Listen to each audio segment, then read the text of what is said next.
hello if you're just joining us, and welcome to our penguin exhibit.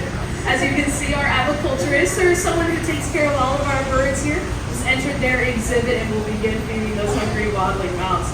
But first and foremost, I just have a question for everybody. How are we doing today, folks? We having fun so far? All right. Well, thank you so much for joining us. This is one of my favorite parts of my day, hanging out with you all, hanging out with these awesome little penguins. So one of my friend Jenny, she's on the deck right now. So what she's going to be doing is called a broadcast feed.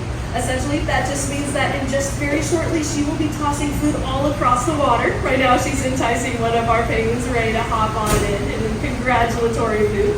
So what she's now doing, she's tossing food into the water, and whoever's interested, whoever's hungry, is swim on over and grab a bite to eat. Now what you're seeing our other aviculturist, Kayla, what she's doing right now is making a couple house calls, or what I like to call DoorDash. Essentially what she's doing, she's just going to all those different nest boxes and offering up some food for any penguins that are hanging back in their nests. Because you're here at an exciting time, everyone, because it is nesting season, it is hatching season for our African penguins. So our penguins are doing what they do best. They are making even more penguins.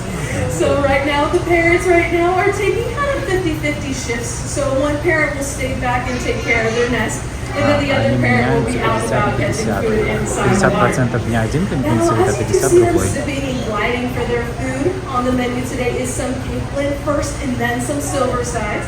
The silver sides that come second, that is their absolute favorite. So they gotta take care of their veggies before they can get to their dessert. And what you're seeing as they glide and soar through the water, and as cute and as cuddly as they do look, believe it or not, once they do hit the water, they are some top-notch predators. And they do have a couple of cool adaptations that help them glide through the water and also help them hunt.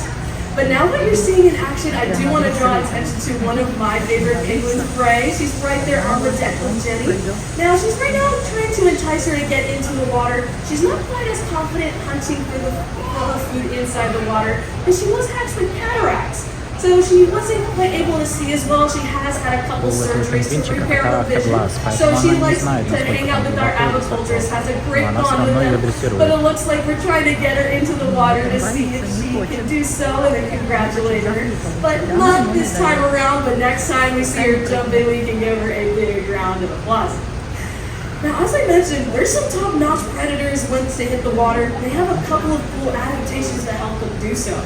So first up, I think we're all familiar that all species of penguins are flightless birds. So instead, those big wings you see, they act like big oars, and their webbed feet, they act like rudders, so they can swim and glide through the water with ease. Now, out in the wild, they can reach up to speeds of around 11 to 12 miles an hour. I know that doesn't sound like a lot, but that is still twice as fast as Olympic swimmer Michael Phelps. Right? So there's some speedy swimsters in their own right. And then also, for example, just kind of like Michael Phelps, kind of like you and I, if we enjoy swimming, whether that be inside a swimming pool or in the ocean, we like to cover our eyes with some goggles, right? So we can see clearer through the water. And guess what? Our African penguins, they essentially have a built-in pair. They have something that's called a nictitating membrane. It's a clear lens that will actually slide across their eyelids and act like that clear barrier so they can see clear through the water. Let's see if we can get Ray. Yeah, there we go, Ray. Great job. Awesome. It's always a good sight to see her when she hops in, and as she deserves some food for her congratulatory confidence. Let's see if we can try that one more time later on. But yeah, as I mentioned, that clear membrane slides back and forth. You can actually see these membranes in action if you're really close to the windows. See those clear lenses sliding back and forth. So kind of giving that clear barrier so they can hunt with these. Now, as you do see them zipping, gliding through the water, and Ray getting her congratulatory snacks, you might be also asking yourself, so how do you tell the difference between a male and a female penguin? Because they both rock those cute little tuxedos. There is one way to tell the difference between a male and female penguin. And I want to see if you all can see it. So right now, take a look at all of our penguins that are soaring through the water. Take a look at our penguins on the deck. For example, Ray, she's on the deck now. Take a good look at her. There is something that tells the difference between a male and a female penguin. Alright, if you haven't seen it, I will give you the insider access. So the males, they are white with black. And the females, they are black with white. Thank you so much, folks. I will be here all week, don't you worry. But I'm kidding, I'm kind of kidding. I'm actually referring to their wing bands. So if you do take a look at the right wing of all of our penguins, they're all rocking a wing band with their name on it. And so the females, they will have a black band with white letters. And the females, the males, they will have a white band with black letters. So that's how you can tell the difference. All right, I'm feeling good about it, right? Let's see if we can try that one more time. One last cannonball for the road. Come on, Ray. Она почти ведерко ему уже скормила. Let's see. Come on, Ray. I will pay you later. Don't you worry. I already paid you up front. Baby? Baby? I'm sensing it. I have a good feeling, Ray. Today's a good day. Maybe next time. So now that we settled that, we can now tell the difference between a male and a female penguin. But when it comes to telling the difference between each penguin specifically, for example, Ray on the deck, that gets a little more trickier. So I do have a couple pictures that help us tell the difference between all of our penguins. So if you do take a look up on those monitors right now, I do have some photos of some of our resident penguins. So on the left-hand side we have Lucina, and on the right-hand side we have Geyser. Now if you do take a look at the spots on their bellies, you'll notice that their spots are very different, right? Фотографии показывают их разную окраску. Spots on their belly are special and unique to each and every penguin. Just like how, for example, our fingerprints are special and unique to us. So that's how one way that we can tell the difference. So they all have their cute little personalities, but also those black spots as well. For example, Geyser on the right-hand side, he's probably the most obvious when he's on exhibit. He likes to hang over on the far left-hand side by that bubble window. So hence his name Geyser. It kind of looks like that Mod Podge of spots, looks like an erupting geyser. In my opinion, it kind of looks like the little tie to finish off his tuxedo there. So Jenny and also our other aviculturist, Kayla, they are professionals. They don't even need those wing bands to tell who is who, but it definitely helps out you and I here on the other side of the exhibit. Now it looks like we still have Ray on the deck, still saying hi to Jenny, and also Kayla's still making some house calls. We have talked so much about how amazing these penguins are, so I just have one question for you all. So if I could get a raise of hands, who would love to have an African penguin as a pet? Anyone? I see a couple hands. There we go. Oh, there we go, Ray. See, Ray's amazing. Great job, Ray. Third time's a charm.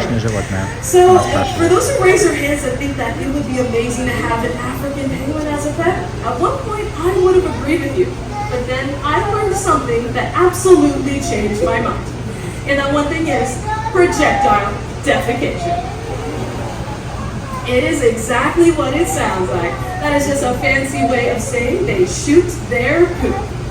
But there is a great reason why they do this. So I did mention it is hatching season. So if they do have a nest or an egg in the wild, they have to take guard of their nest and egg at all times.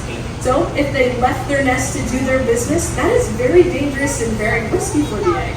But if they stayed at their nest at all times and did their business there, they get pretty messy pretty quickly. So our penguins here, they have adapted to projectile defecate and shoot their poop up to 3 feet away. So they can go ahead and stay at their nest and also keep it nice and squeaky clean. So with that being said, who would like to have an African penguin as a pet now, right? Alright, kiddos, you can say thank you to your dogs and cats at home for their leisure.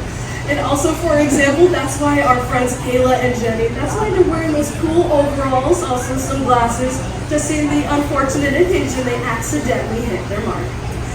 Awesome, there we go. So there you go, thank your dogs and cats at home.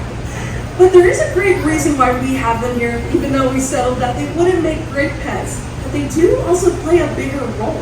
See, all of our penguins here, they belong to an even bigger colony of 1,000 penguins strong, spread all across the country. Because here at the Monterey Bay Aquarium, we have teamed up with 51 other zoos and aquariums to take part in what is called the Species Survival Plan. Now, if you do take a look up on those monitors one last time for you, I do have the map of the U.S. there, and you'll see all those penguins popping up there. I promise that is not their plot for world domination. But see, I missed my calling as a comedian, guys. Все, Right? что ты видишь на карте Соединенных But yeah, Штатов, это где so all обитают those пингвины penguins that you США. see pop up, those are all the locations of the 51 zoos and aquariums that are taking part in the species survival В plan. других What the аквариумах, species ага, survival такие же, plan как у нас. is, it's essentially we will coordinate and collaborate with each other so we can find each penguin their perfect match. So for example, it's like a dating service for them. Instead of Match.com, we call it Hatch.com. See, I'm on a roll, folks, thank you. So yeah, we do this so we can preserve the genetic diversity of this species so we can help out their wild counterparts. But with that being said, even with this plan in place, African penguins in the wild are still considered endangered. And the threats to their population right now are pollution, habitat destruction, as well as overfishing of their food sources like the king anchovy. But as we do say goodbye to our aviculturists, there's also, you can play just even small daily life changes in your lives and do amazing things to help conserve this species. So for one, if I can get a raise of hands, do we have any seafood fans in the house here? Anybody? Awesome. Well, first of all, shame on you, you're at an aquarium.